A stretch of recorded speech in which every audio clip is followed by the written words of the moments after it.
Ahojte, takže máme koniec apríla. V prírode kvitne takmer všetko. Včielky už sa nám pomaly chystajú aj na rojenie. Začínajú stavať matečníky, ako vidíme na tomto rámiku. Jeden. Keď sa pozrieme dovnútra, tak vidíme, že tam ešte vajíčko nie je, takže sa nemusíme bať rojenia. Môžeme si všimnúť, že tento rámik je zaliatý nektárom a v strede je zaviečkovaný plod. Toto je rámik, ktorý aktuálne prevesujeme do medníka. Týmto prevesením rámikov so zaviečkovaným plodom vlastne uvoľníme miesto v plodisku, do ktorého následne vkladáme medzistienky a prázdne rámiky.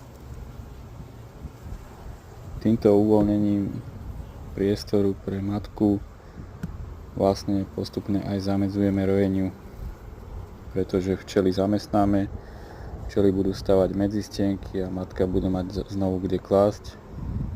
Tento rámik je zakladený vajíčkami, ten nehávame v plodisku.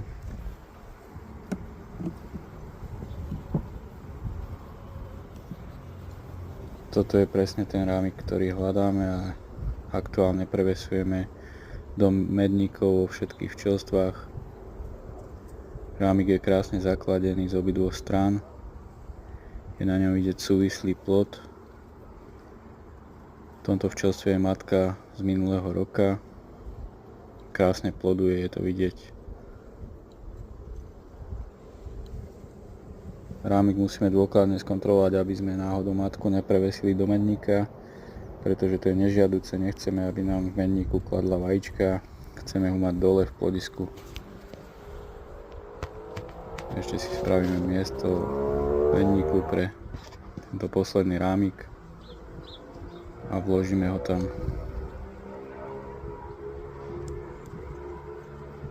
Takýmto spôsobom robíme vlastne aj protirojové opatrenie, pretože včielkam sme dali robotu, budú stavať medzistienky, matka má kde klásť a môžu nosiť nektár.